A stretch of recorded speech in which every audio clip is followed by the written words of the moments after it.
বাবাজি। আসসালামু আলাইকুম। ওয়ালাইকুম আসসালাম। রোজা রাখেন তো? জি আঙ্কেল, আল্লাহর রহমতে আমি 5 ওয়াক্ত নামাজ পড়ি, রোজা পালন করি। আমার জন্য দোয়া করবেন। যদি কিছু মনে না করেন তাহলে একটা কথা বলতাম। জি বলেন। আপনার সামর্থ্য অনুযায়ী যতটুকু সম্ভব আর কি যদি দান করতেন তাহলে মসজিদের উন্নয়নের কাজটা করতাম আর কি। জানেন তো এই রমজান মাসে দান করলে আখেরাতে 70 গুণ বেশি সওয়াব পাওয়া যায়। অবশ্যই। এই মসজিদের উন্নয়নের জন্য কত টাকা লাগতে পারে? লাখখানেক টাকা হইলে কাজটা শেষ হইব। আপনি যদি কিছু মনে না করেন, আমি লাখখানেক টাকা দিতে চাই। বলেন কি আপনি 1 লাখ টাকা দিবেন? আলহামদুলিল্লাহ, আল্লাহ আপনার মঙ্গল করুন। আমি যেহেতু নিয়ত করছি, ইনশাল্লাহ আমি দিব। আপনি এক সময় চৌধুরী বাড়িতে আসেন। আসসালামু আলাইকুম। ওয়ালাইকুম আসসালাম। আসসালামু আলাইকুম ভাই। ওয়ালাইকুম আসসালাম। আপনি মেয়ের জামাইয়ের সাথে দেখা হয়েছিল? আমার বড় ভাইয়ের জামাই তো না, খুব ভালো মানুষ, খুব ধনী, অনেক বড় লোক। না ভাই, আপনার ছোট মেয়ে মিলি আছে না, তার জামাইয়ের সাথে দেখা হয়েছে। মান সম্মান তো মনে আর কিছু রাখলো না, খুব গরিব। আমার মাইয়া পছন্দ করে বিয়া করে, মাইয়া বুলা কথা পালাই তো দিতে পারি না, এই জন্য মাইনা নিস। কিন্তু আপনি মিলির জামাইয়ের গরিব বলতেছেন কোন কারণে বুঝলাম না তো।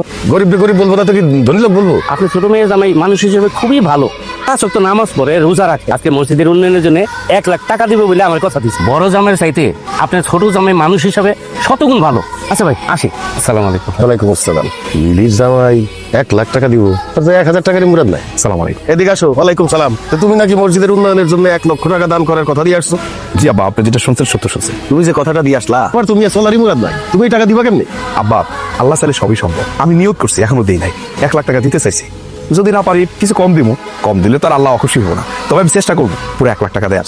আচ্ছা ঠিক আছে, তুমি 1 লাখ টাকা দিবা, কিন্তু তুমি এত টাকা কই পাবা? তোমার এত টাকা দেওয়ার কোনো সামর্থ্য আছে? বড় জামাই যদি দিতে চাইতো তাইলে একটা কথা ছিল। মা, বললাম না আল্লাহ চাইলে সবই সম্ভব। আসি। আসসালামু আলাইকুম।